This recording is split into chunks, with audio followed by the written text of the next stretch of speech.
The soles of Corporal Raúl Mendoza's boots slapped against the steel deck of the landing craft as the vessel lurched through the South Atlantic swell, salt spray stinging his eyes, while the diesel fumes mixed with the smell of vomit from seasick conscripts huddled against the rails.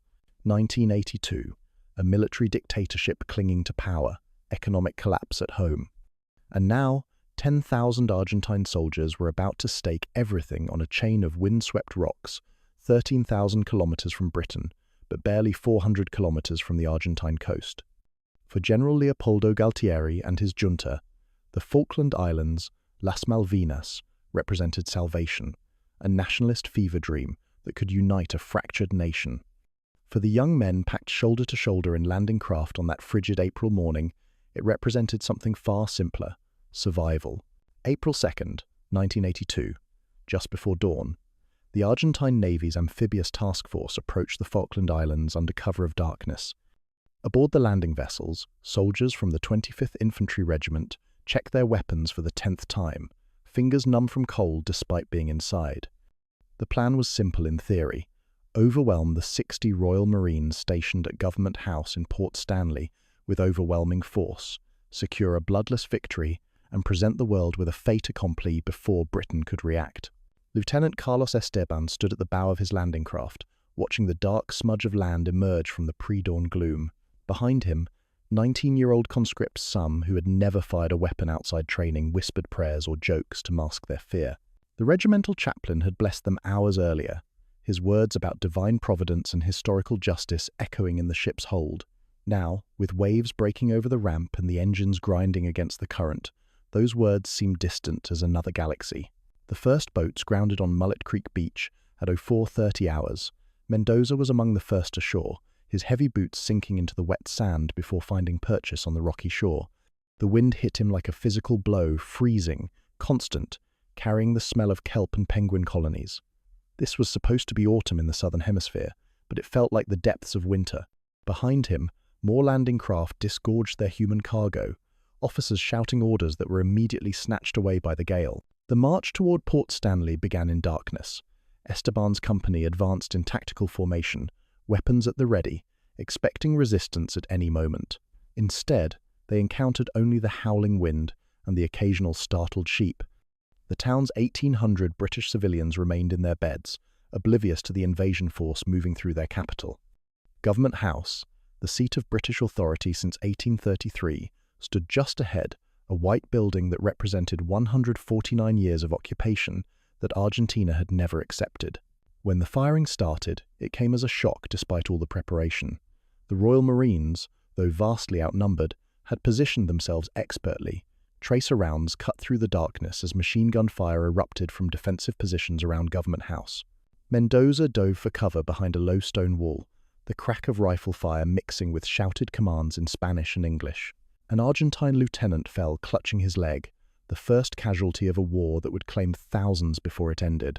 The battle lasted less than 2 hours. By 06:15, with the sun beginning to rise over the harbour, the Royal Marines received orders to surrender.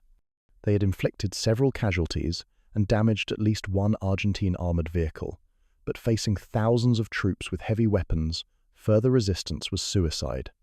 Governor Rex Hunt, in his ceremonial uniform and plumed hat, a final defiant gesture, formally surrendered the islands to Argentine forces at 09:30 hours. For the Argentine soldiers, that moment should have been triumphant. They had reclaimed Las Malvinas without significant bloodshed. The flag of Argentina now flew over Government House.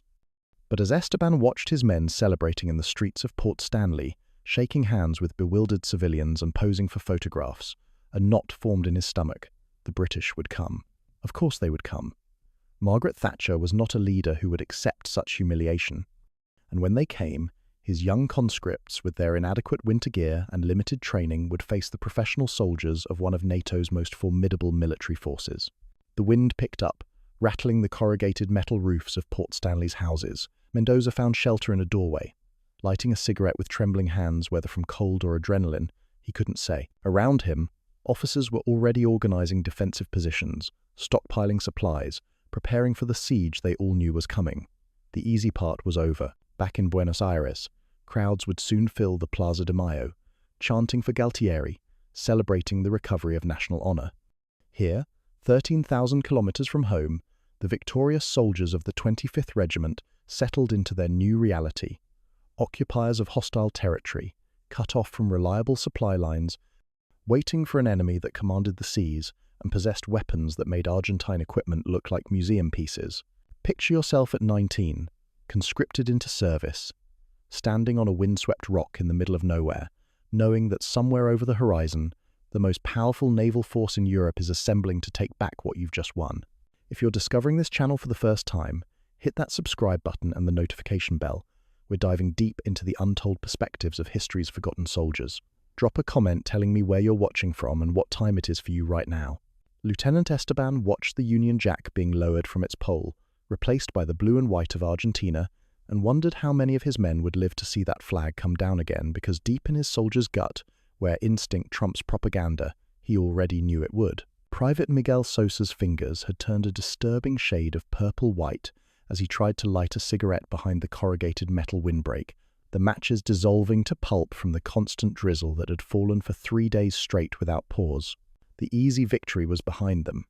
Now came the hard part, holding what they'd taken against an empire that had once painted half the world red on maps. In Buenos Aires, the Plaza de Mayo still echoed with nationalist celebrations, but here, on East Falkland, reality settled in like the bone-deep cold. The British wouldn't negotiate. Margaret Thatcher had made that clear within hours of the invasion, her voice crackling over the radio with iron determination. The Royal Navy was coming, and every Argentine soldier on the islands knew what that meant. The wind was the first enemy. It never stopped, not even for a moment, howling across the moorland with enough force to knock a man off his feet if he didn't brace properly. Sergeant Francisco Morales stood outside his makeshift command post, a shepherd's hut reinforced with sandbags, watching his conscripts struggle to erect defensive positions. The earth was thin, barely covering the bedrock beneath, making digging trenches an exercise in frustration. Picks rang against stone, shattering in inexperienced hands. When they finally managed to carve out fighting positions, the holes filled with freezing water within hours. By April 10th, the first cases of frostbite appeared. 20-year-old Juan Paredes reported to the field hospital with feet so swollen he couldn't remove his boots. The medic had to cut them off, revealing toes blackened from exposure. Paredes had been issued summer-weight socks and boots designed for parade grounds, not for marching through peat bogs where water seeped through every seam. His screams as circulation returned echoed through the tin-roofed building that served as their medical facility. The supply situation deteriorated faster than anticipated.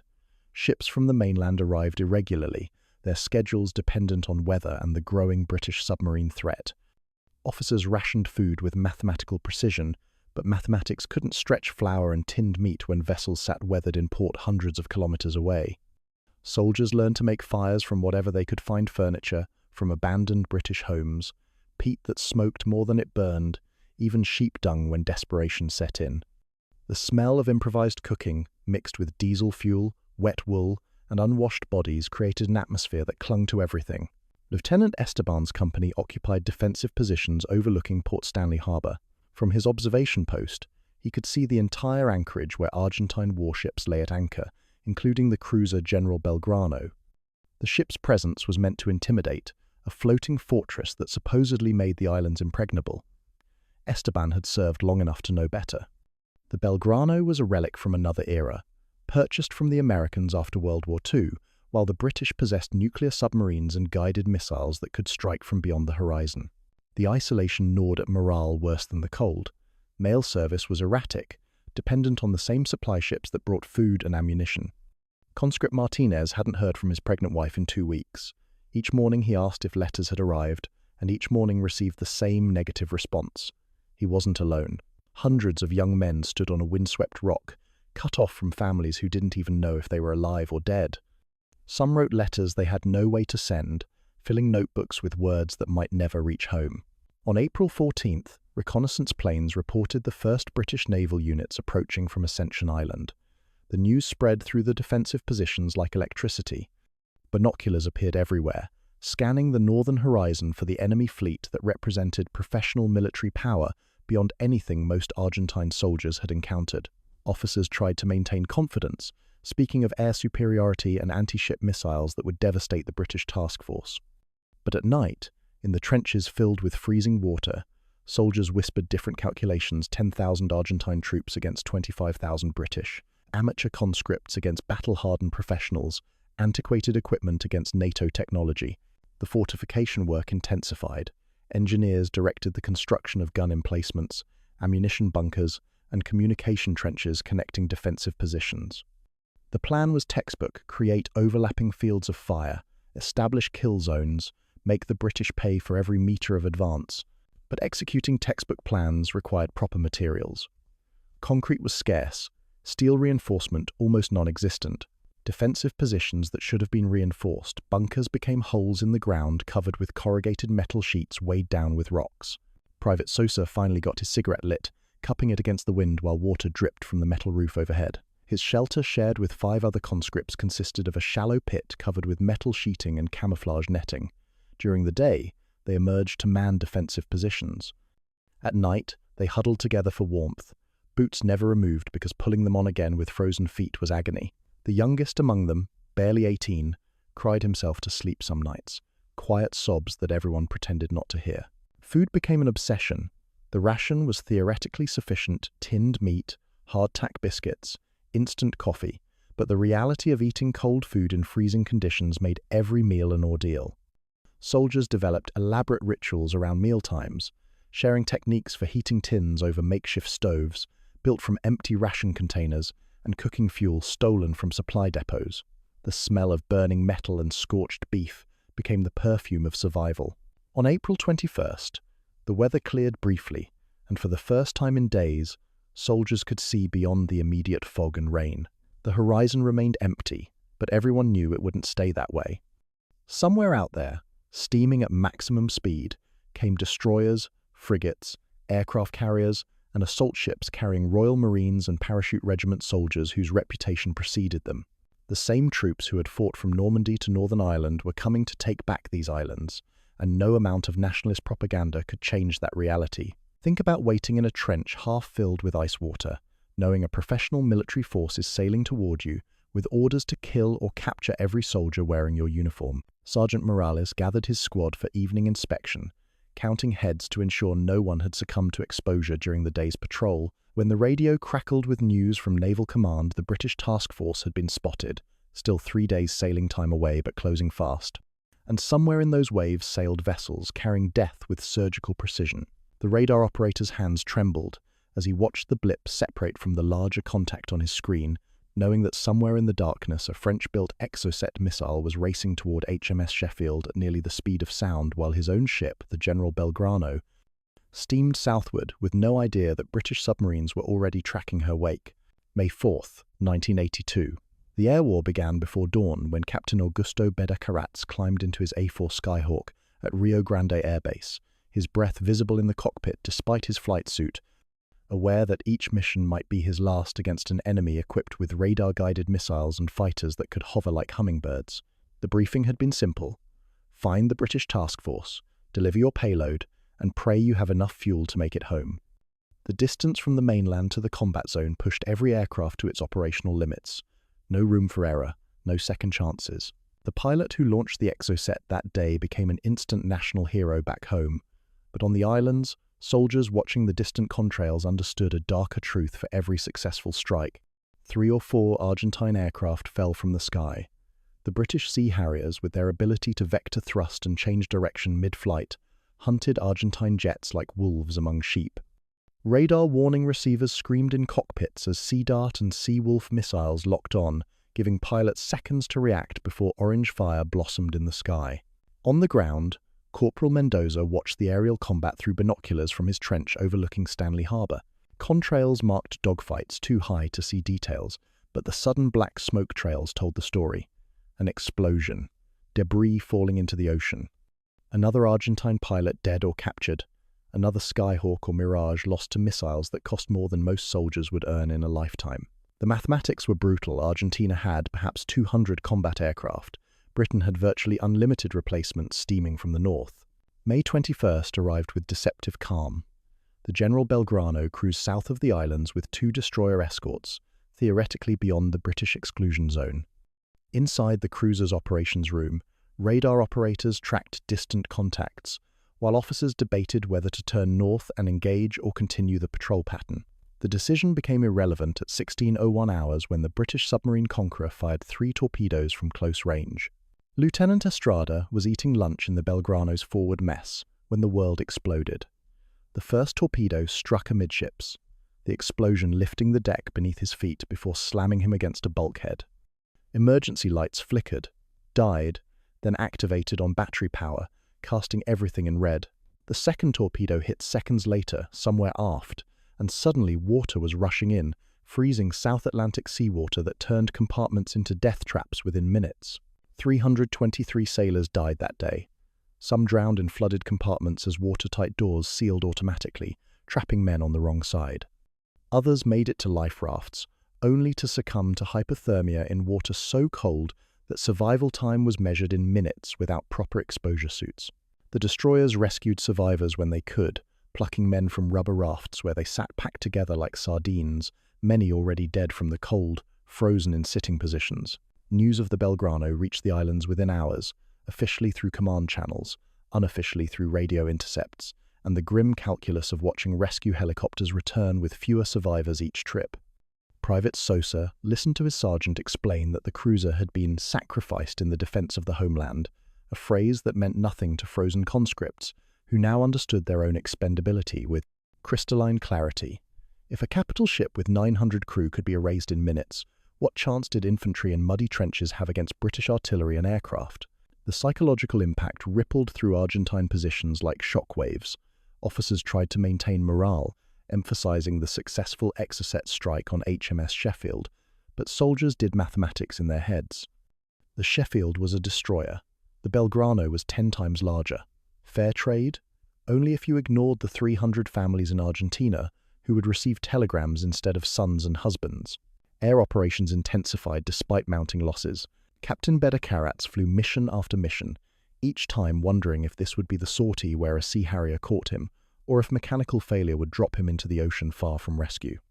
Fuel management became an art form. Pilots calculated exact speeds and altitudes to maximize range, knowing that running dry meant ditching in water where survival was impossible. Some didn't make it. Emergency beacons marked spots where aircraft went down, too far from land for rescue, the ocean swallowing pilots who had burned their last drops of fuel reaching for the horizon. On the ground, the lack of anti-aircraft defenses left soldiers feeling naked under hostile skies. The Luftwaffe, Argentina's air force, had positioned some anti-aircraft guns around Port Stanley, but coverage was sporadic.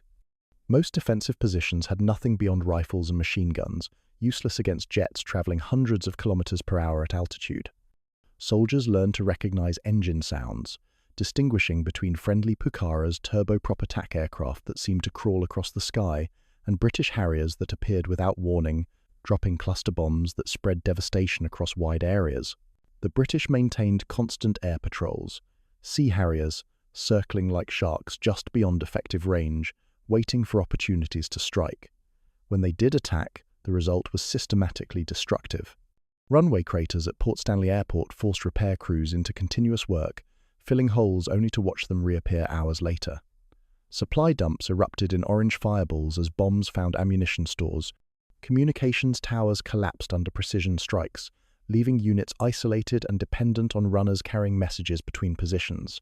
Sergeant Morales organized his platoon's air defense with grim humor: dig deeper, spread out, and pray the British aimed somewhere else. His men painted anti-aircraft positions on their shelters, hoping to draw fire away from actual fighting positions. It worked once. A Harrier strafed an empty trench marked with fake gun barrels made from pipes, wasting ammunition on a decoy while the real positions remained hidden.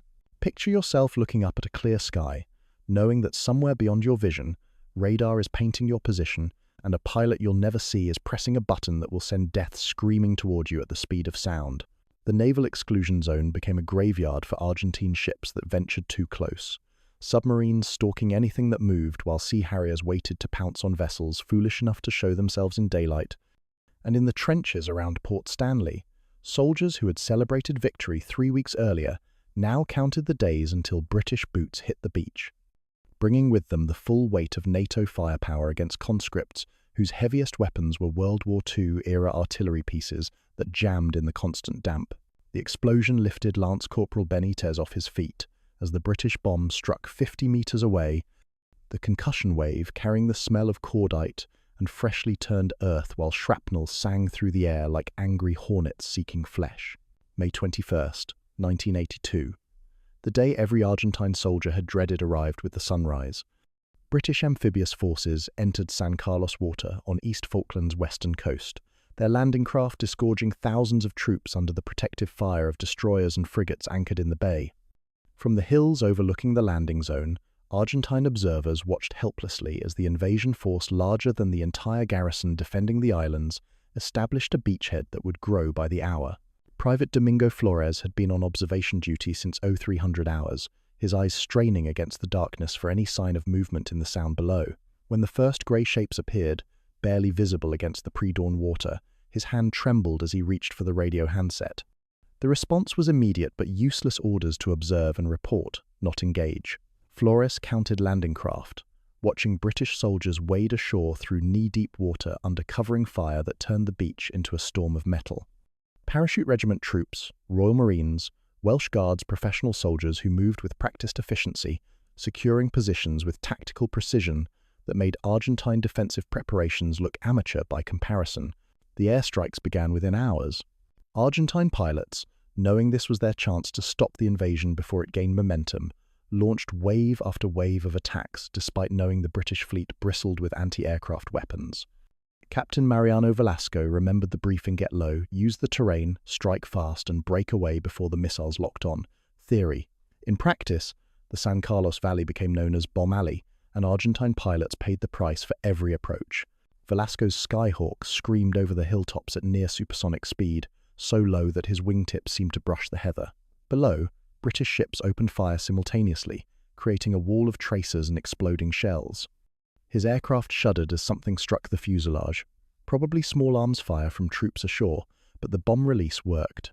2 500-pound bombs fell away, arcing toward a frigate anchored near the shore. He didn't see if they hit. Survival meant breaking left, hugging the terrain, pushing the throttle to maximum while his radar warning receiver screamed about missile locks from multiple directions.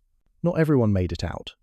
Lieutenant Estevez's Mirage took a Seawolf missile at the top of his attack run, transforming instantly into an orange fireball that tumbled into the water. No ejection, no parachute, just gone. His wingman, trying to avoid the same fate, pulled up too sharply and stalled, the aircraft spinning into the hillside in a secondary explosion that sent black smoke rising above the battlefield. 2 pilots dead in 30 seconds. 2 families in Argentina who didn't know they were already widows and orphans. On the ground, Sergeant Morales received orders that made no tactical sense: withdraw from forward positions and consolidate around Port Stanley. The British were landing unopposed, and High Command wanted to abandon the countryside without a fight. His men, who had spent weeks fortifying positions overlooking potential landing sites, now destroyed what they had built, demolishing gun emplacements and supply caches before beginning the long march east. The retreat revealed the fragility of Argentine logistics.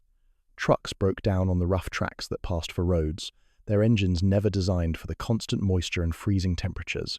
Soldiers marched carrying everything they owned, heavy boots churning through mud that sucked at each step. Private Sosa's feet, already damaged by frostbite, bled inside his boots, but stopping meant falling behind, and falling behind meant isolation in hostile territory, where British special forces hunted stragglers. Dense fog rolled in from the sea, cutting visibility to meters.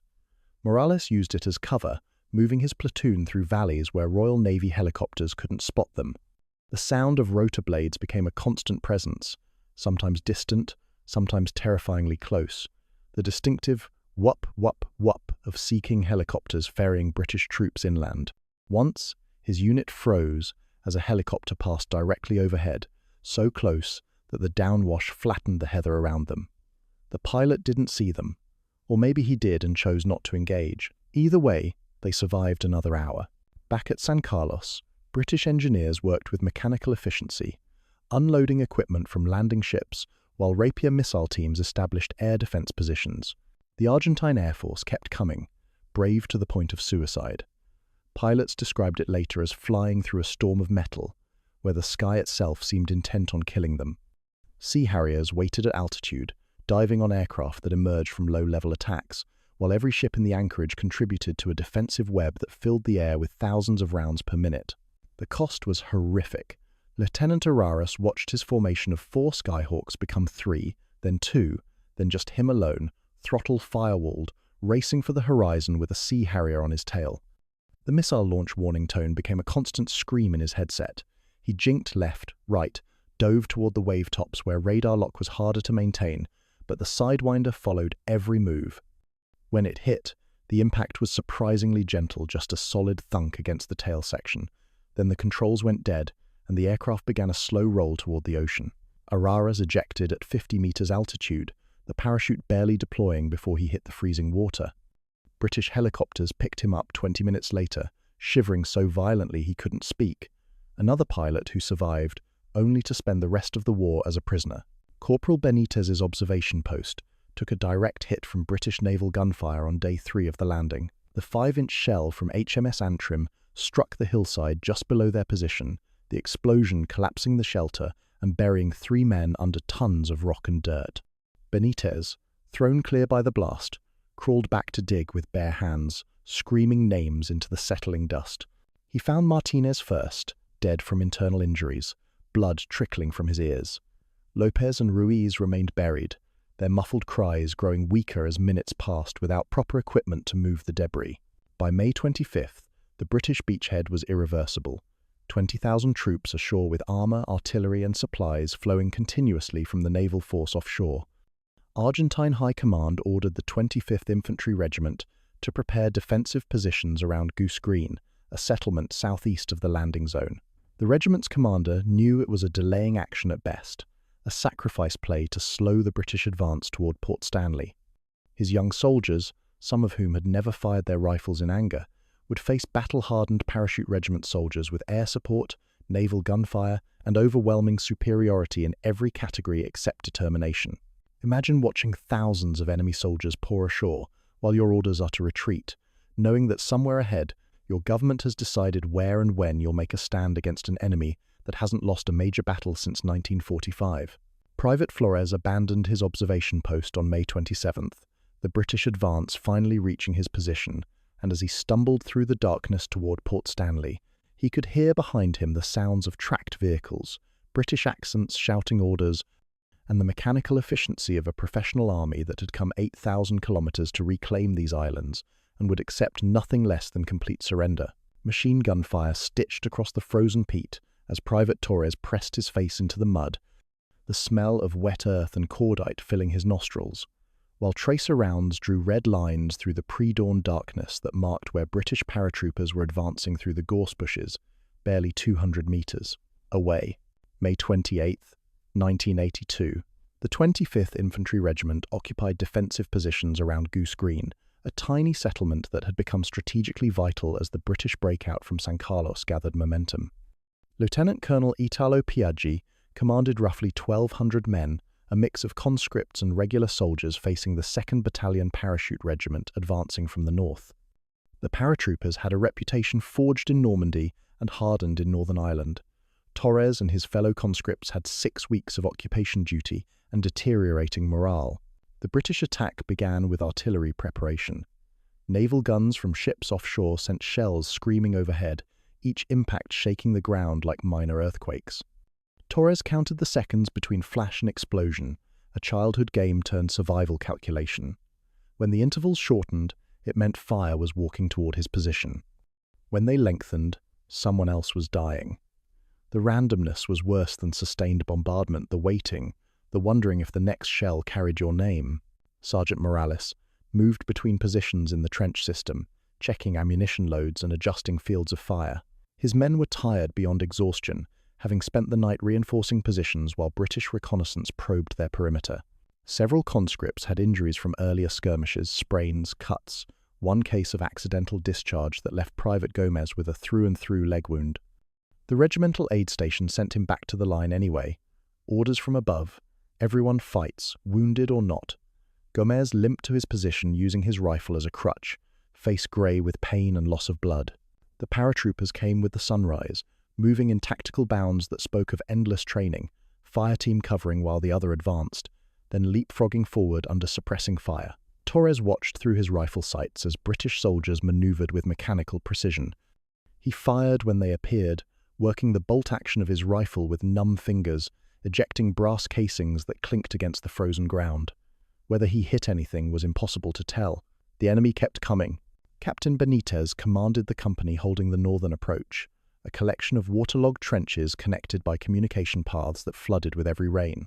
His heavy weapons consisted of two .50 caliber machine guns and a single 105mm recoilless rifle with 6 rounds of ammunition. Against this, the British brought Milan anti-tank missiles, 81mm mortars, and the promise of Harrier support once the weather cleared. The mathematics were brutal but simple: hold as long as possible, inflict maximum casualties, delay the inevitable. The fight developed into close-quarters brutality. British forces pushed to within grenade range, the characteristic crack thump of their rifles mixing with the sharper reports of Argentine FALs. Morales emptied a magazine at shadows moving through the smoke, reloaded, fired again. Beside him, young Mendez, barely 19, took a round through the throat, blood spraying across the trench wall as he collapsed. There was no time for aid, no time for last words. Morales pushed him aside and kept firing. By mid-morning, ammunition became critical. Torres had started with 120 rounds. Now he had 17. The machine gun positions fired in disciplined bursts to conserve ammunition, each burst marking another British advance stopped or slowed. But stopped wasn't defeated. The paratroopers withdrew, regrouped, and came again, this time with smoke grenades, creating concealment that turned the battlefield into a nightmare of shapes and shadows, where friend and foe looked identical until you saw the helmet. The recoilless rifle fired its last round at 1100 hours, the backblast kicking up a cloud of peat and debris that marked the position for British mortars. Counter-battery fire arrived within minutes, transforming the gun position into a crater. The 3-man crew simply ceased to exist, vaporized by high explosive that left nothing but scattered equipment and a smell that made veterans retch. Air support never materialized. The weather that grounded British Harriers also kept Argentine Pucaras at their bases on the mainland. The clouds hung low and thick, turning the battlefield into an isolated pocket where men killed each other with rifle fire and grenades, while jets that could have tipped the balance sat helpless hundreds of kilometers away. Casualties mounted with arithmetic certainty. Every British probe reduced defensive strength. Every wounded soldier removed 2 men from the line, 1 injured, 1 helping him to the rear. The aid station overflowed, with cases ranging from minor wounds to catastrophic injuries that required immediate evacuation. But there was no evacuation. Helicopters couldn't land under fire, and the British controlled the only approach road. Private Silver watched his best friend die in the aid station, not from enemy fire but from simple infection. A shrapnel wound to the arm, small and seemingly insignificant, had turned septic in the unsanitary conditions. Antibiotics were in short supply, reserved for officers and critical cases. Silver held his friend's hand as fever consumed him, whispering reassurances that they both knew were lies. The moment of death was quiet, a final exhale, then stillness. The orderly simply pulled a blanket over the body and moved to the next patient. The British pressed harder as afternoon wore on. Parachute regiment soldiers, sensing weakness, concentrated their attacks on sectors where defensive fire had slackened. Lieutenant Campos commanded one such position, his platoon reduced from 30 men to 11. When he requested permission to withdraw to secondary positions, the response was unequivocal: hold at all costs. Orders from General Menendez himself, relayed through channels that seemed disconnected from battlefield reality. Torres fired his last rounds at 1500 hours.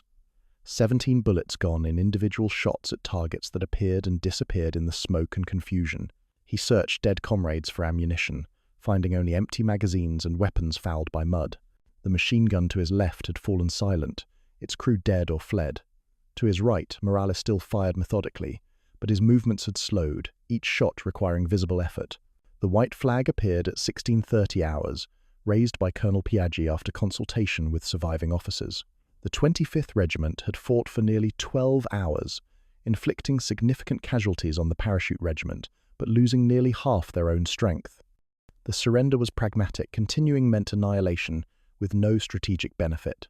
Picture yourself in a trench with no ammunition, watching professional soldiers advance toward you, knowing that the next few minutes will determine whether you live as a prisoner or die for dirt that belongs to someone else. British soldiers approached cautiously, weapons ready, uncertain whether the surrender was genuine or a trap, and Torres raised his hands, arms trembling from exhaustion and cold, as a paratrooper with a Falklands accent, a local conscripted into British service, gestured for him to climb out of the trench, joining the line of defeated soldiers who marched away from positions they'd held with everything they had, leaving behind the dead who would never see Argentina again. Corporal Acosta's breath froze instantly as he exhaled, creating ice crystals on his scarf while artillery shells whistled overhead toward British positions on Mount Longdon, each impact a brief flash of orange against the darkness that illuminated rocks slick with frost and the huddled shapes of soldiers trying to become one with the frozen earth. June 11th, 1982. The British noose around Port Stanley tightened daily. From the western hills Mount Longdon, two sisters Mount Harriet Argentine forces watched the enemy advance with methodical precision. What had been an island-wide defensive perimeter had shrunk to a handful of peaks surrounding the capital, each position manned by exhausted troops whose supplies dwindled while British artillery grew more accurate with every passing hour. Private Vargas occupied a fighting position on Mount Longdon's northern slope, a hole scraped from rock and reinforced with sandbags that offered minimal protection against the wind screaming across the ridgeline. His position overlooked the valley where British forces massed for the assault everyone knew was coming. Through binoculars liberated from a British prisoner, he watched enemy soldiers moving with casual confidence, brewing tea in the open, cleaning weapons without concern for observation. They owned the valleys. The Argentines held the high ground, but it was high ground that led nowhere except into the sea. The supply situation had deteriorated beyond crisis into catastrophe. Helicopters attempting resupply runs faced British missiles and small arms fire that turned night flights into suicide missions. Several had been shot down, their burning wreckage marking failed attempts to feed troops who subsisted on quarter rations. Vargas hadn't eaten hot food in 4 days. His last meal consisted of hardtack biscuits so old they crumbled to powder and instant coffee mixed with snow because his canteen had frozen solid. Lieutenant Baldini commanded a mortar section on Two Sisters, a twin-peaked mountain that formed part of the defensive ring. His crews operated in temperatures that made metal stick to bare skin, where moisture from breath coated firing mechanisms in ice that required constant clearing.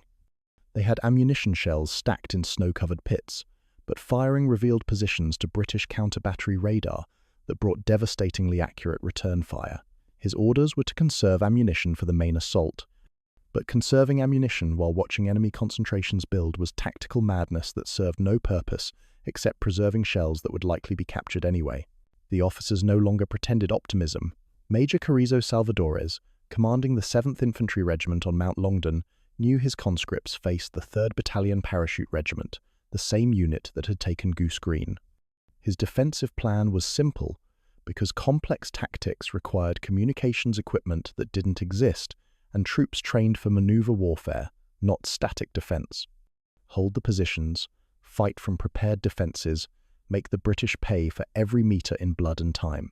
Sergeant Morales, transferred to Mount Harriet after Goose Green, organized his depleted squad in a trench system that zigzagged across the hillside.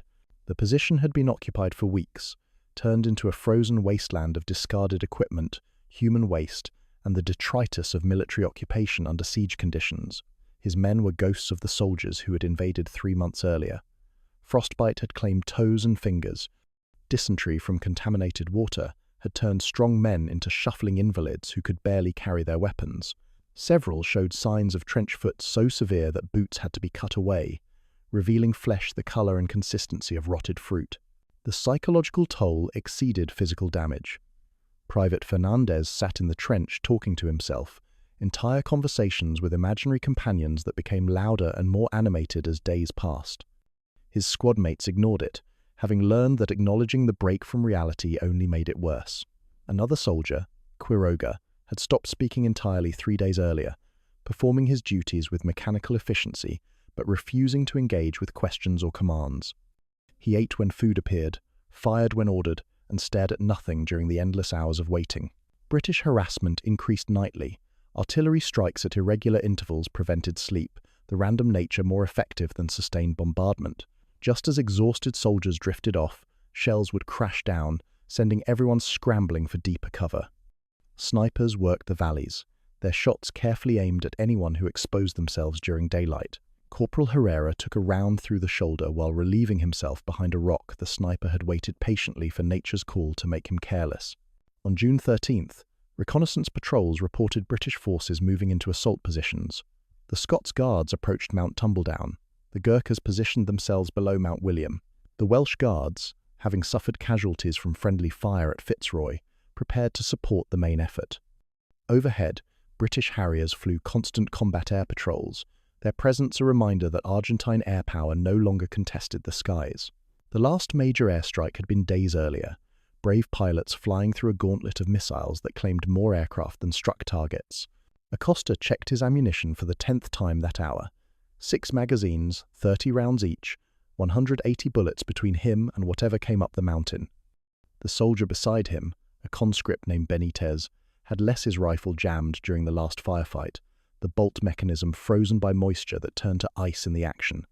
Armories had no replacement parts. Benitez carried the useless weapon anyway, orders stating that abandoning equipment meant court-martial, though what court-martial meant when the war was already lost remained unclear. The waiting was worse than combat. At least in battle, action replaced thought. Here, there was nothing but time to contemplate the approaching end. Some soldiers wrote letters they knew would never be sent, filling notebooks with goodbyes to families who might never learn their fate. Others made dark jokes about the accommodations in British prison camps, whether the food would be better than current rations, if they'd at least be warm. June 14th approached with the inevitability of sunrise. Weather reports predicted clearing skies, which meant British air superiority would be absolute. Artillery spotters would have perfect visibility. Naval gunfire could adjust onto targets with precision impossible during the constant fog and rain. The defensive positions that had seemed formidable in early May now appeared pathetically inadequate against the combined arms assault gathering in the valleys below. Think about watching enemy soldiers prepare their attack in broad daylight, counting their vehicles and weapons, knowing your defensive position has less ammunition than the enemy carries in their assault packs alone. Private Vargas cleaned his rifle one more time, the repetitive action providing the illusion of control, when the radio crackled with terse commands in Spanish that confirmed what every soldier already knew: British forces were moving.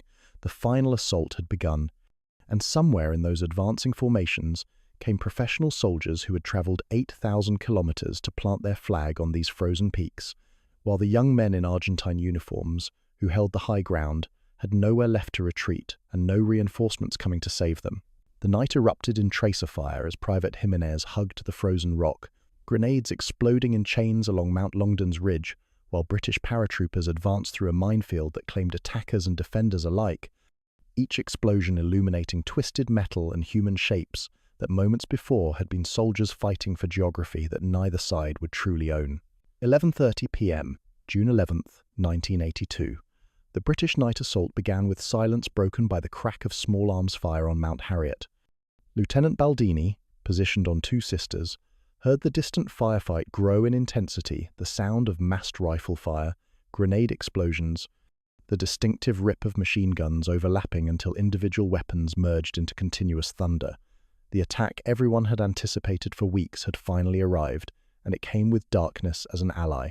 Corporal Acosta watched tracers arc across Mount Longdon like deadly fireflies, each red streak marking bullets seeking flesh.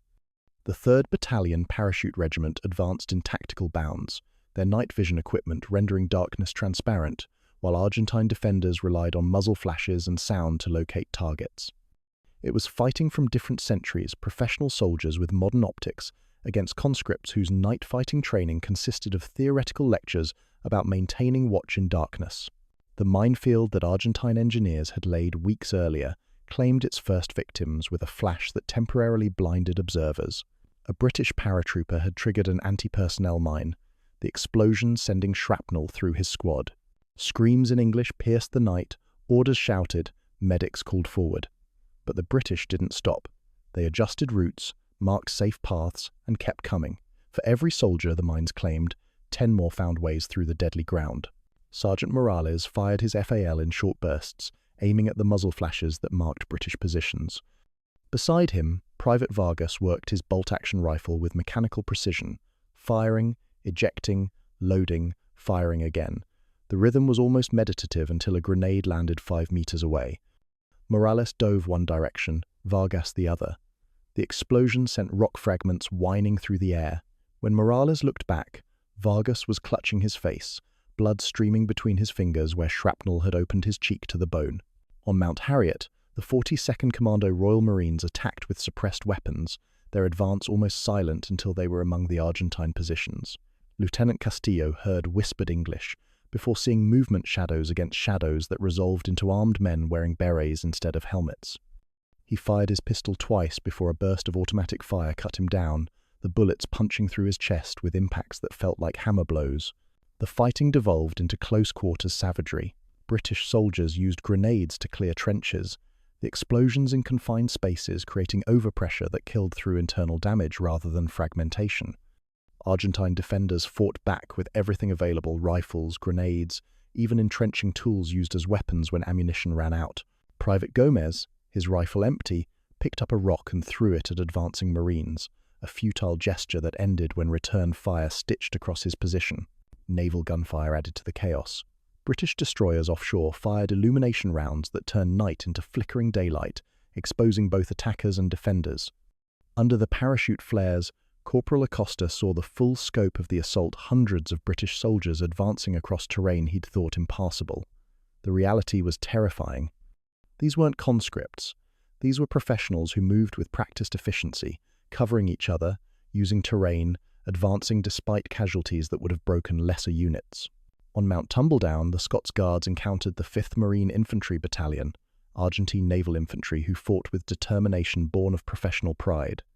Unlike army conscripts, these were career soldiers defending positions they'd fortified over weeks. The result was a brutal stalemate where British Guards faced Marines who knew their craft. Casualties mounted on both sides, as the battle became a grinding match of attrition where neither side would yield. Private Fernandez, who had been talking to himself for days, suddenly snapped during the assault. He stood in the trench, fired his rifle until it clicked empty, then threw it at the advancing British and ran toward them screaming. The futile charge ended in seconds, multiple rounds cutting him down before he covered 10 meters. His body lay in no man's land, a testament to psychological collapse manifesting as suicidal courage. By 0300 hours on June 12th, Mount Harriet had fallen. The Royal Marines secured the summit after 4 hours of fighting that left the hillside littered with dead from both sides. Survivors from the 4th Infantry Regiment withdrew toward Port Stanley, abandoning positions, weapons, and wounded who couldn't walk. The British consolidated their gains, bringing up ammunition and preparing for the next phase while medics worked on casualties that included several men blinded by white phosphorus grenades. Mount Longdon's battle continued through the night. The 7th Infantry Regiment fought from prepared positions, making the paratroopers pay for every trench. Sergeant Morales found himself surrounded when British soldiers bypassed his position, attacking from an unexpected direction. He surrendered when grenades began landing in his trench, hands raised, shouting the only English he knew, "No shoot! No shoot!" A paratrooper, blood streaming from a head wound, zip-tied his hands with casual efficiency before moving to the next position. The psychological impact of surrender rippled through remaining positions. Soldiers who had fought bravely suddenly lost will when they saw comrades marched away as prisoners. Some abandoned posts without orders, filtering back toward Port Stanley in small groups. Others remained, firing until ammunition exhausted, then either surrendering or dying in final stands that accomplished nothing except adding to the body count. Mount Tumbledown fell on June 14th after brutal close combat. The Scots Guards and Gurkhas finally overwhelmed the Marine defenders at dawn, the last major defensive position crumbling as British artillery preparation shattered trenches that had held through the night. The Marines withdrew in good order, carrying wounded and maintaining fire discipline, but withdrew nonetheless. The ring of steel around Port Stanley had broken. General Menendez faced reality that morning. His defensive positions were gone. Ammunition was nearly exhausted. Food supplies would last perhaps 3 more days. Medical facilities overflowed with wounded who needed evacuation to proper hospitals. The British had air superiority, naval dominance, and veteran troops poised for the final assault on Port Stanley itself, where 10,000 Argentine soldiers crowded into a town built for 1,800 civilians. Picture yourself watching your defensive line collapse position by position, knowing each loss brings the enemy closer to overwhelming the last pocket where you and thousands of others have nowhere left to retreat.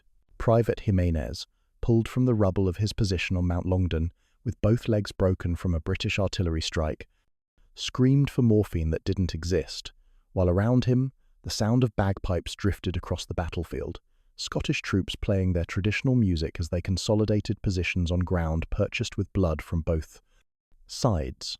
And in Port Stanley Harbour, white flags began appearing on buildings as officers who had ordered men to fight to the death suddenly discovered negotiation was preferable to annihilation. The white bedsheet fluttered from Government House's flagpole as Private Torres stood in the rain with 11,000 other Argentine soldiers, their weapons stacked in neat pyramids, while British officers processed the largest surrender since Singapore, each captured man wondering if returning home defeated would be better or worse than dying on these frozen islands. June 14, 1982. General Mario Menendez signed the surrender document at 2100 hours, ending 74 days of occupation with a stroke of his pen. For soldiers huddled in Port Stanley's streets, warehouses, and remaining defensive positions, the news brought complex emotions: relief that the killing had stopped, shame that they had failed, fear about what awaited them in Argentina, where the military junta had promised glorious victory. Corporal Acosta sat with his squad in a sheep pen converted to a holding area, British guards watching with professional detachment while rain turned the ground to mud that sucked at boots they'd been ordered not to remove despite the conditions. Around him, conversations happened in whispers. Some men cried quietly, shoulders shaking with silent sobs. Others stared at nothing, traumatized beyond immediate reaction. A few laughed with the manic edge of psychological break, finding dark humor in defeat that words couldn't capture. The British processed prisoners with bureaucratic efficiency. Names recorded, units identified, possessions searched for weapons or intelligence value. Lieutenant Baldini surrendered his sidearm to a Royal Marine sergeant who handled it with professional courtesy, checking the chamber before securing it in a canvas bag marked with Baldini's name and service number. The interaction was civil, almost gentle victors who understood that soldiers followed orders, politics created wars. Food arrived on June 15th, British Army rations distributed to men who hadn't eaten properly in days. Private Vargas, his face bandaged from shrapnel wounds, ate mechanically, the bland taste of British field rations seeming like luxury compared to weeks of frozen hardtack. Around him, Argentine soldiers consumed food with desperate intensity, some making themselves sick from eating too quickly after prolonged hunger. The wounded presented the greatest challenge. Argentine medical facilities had collapsed under the weight of casualties from the final battles. British medical teams worked through the nights, triaging wounds that ranged from minor injuries to catastrophic trauma requiring immediate evacuation. Sergeant Morales watched medics load stretchers onto helicopters, wounded men from both sides sharing space in aircraft, flying to the hospital ship Uganda anchored offshore. War made enemies, suffering made them human again. Repatriation began slowly. The British lacked transport capacity for 11,000 prisoners, requiring careful coordination with the International Red Cross. Argentine officers were separated first, flown to the hospital ship for debriefing and medical screening. Enlisted men waited in improvised camps where shelter consisted of whatever remained standing in Port Stanley's outskirts.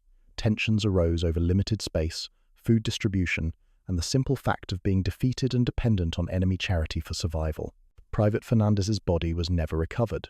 The British burial details found his remains 3 days after the surrender, partially covered by collapsed earth from artillery impacts. He was identified by dog tags and buried in a mass grave with other Argentine dead, marked with wooden crosses that would later be replaced by stone markers. His family in Buenos Aires received a telegram stating he died in defense of the homeland, omitting details of his psychological collapse and futile charge. The journey home began in late June. Argentine soldiers boarded British vessels for transport to neutral ports where Argentine ships waited. Torres stood on deck as Port Stanley disappeared over the horizon, the town where he'd spent 2 months growing smaller until geography swallowed it completely. Around him, soldiers remained silent, each processing defeat in private ways. Some would speak of their experiences, many never would. The reception in Argentina was confused, complicated by military censorship that had reported victories while soldiers knew only defeat. Families greeted returning men with joy, tempered by questions about sons, brothers, husbands who didn't return. Official ceremonies celebrated courage while avoiding the reality of surrender. The junta needed heroes to mask their strategic incompetence that had sent young conscripts against professional forces they couldn't possibly defeat. Corporal Acosta returned to his family's home in Buenos Aires, parents who barely recognized the gaunt figure who stepped off the bus. He weighed 30 kilograms less than when he left. Frostbite had claimed 2 toes. The nightmares started within days, dreams of artillery fire, British soldiers emerging from fog, friends dying in trenches. His mother found him one night sitting in the backyard, staring at nothing, tears streaming down his face without sound or explanation. The military dictatorship fell within 18 months, public anger over the Falklands defeat combining with economic collapse to end 7 years of authoritarian rule. Democratic elections in 1983 brought civilian government, but couldn't erase what soldiers had experienced. Many veterans found themselves caught between competing narratives, honoured for sacrifice, blamed for defeat, mostly ignored by a society wanting to forget. Lieutenant Baldini never spoke publicly about the war. He resigned his commission, moved to a small town in Patagonia, and worked construction until arthritis from frostbite damage made manual labour impossible. His service medals remained in a drawer, never displayed, never discarded. When students asked about the Falklands, he deflected with humour, that mass trauma he never fully processed. Years later, some veterans travelled back to the islands as tourists, seeking closure among the graves and battlefields where they'd fought. Torres made the journey in 2007, standing on Mount Longdon where he'd surrendered 25 years earlier. The battlefield looked smaller in daylight, without artillery fire and the terror that magnified every distance. He found the trench where Vargas had been wounded, filled now with grass and wildflowers, nature reclaiming what war had scarred. The human cost extended beyond death tolls and casualty statistics. Marriages failed under the weight of unspoken trauma. Children grew up with fathers who flinched at loud noises, who couldn't explain why certain smells or sounds triggered reactions that words couldn't describe. Support systems were minimal, the military wanted to forget, society moved forward, and veterans were left navigating psychological damage without maps or guides. Private Gomez lived with his mother until she died, never marrying, working menial jobs that didn't require interaction beyond simple transactions. His war ended on Mount Harriet, but the aftermath stretched decades. Some days were better than others. Most involved managing symptoms that doctors called post-traumatic stress, but felt more like permanent dislocation from normal life. The soldier who handed his weapon to the British paratrooper and said, "You fight for your country, I fight for mine," was Sergeant Morales.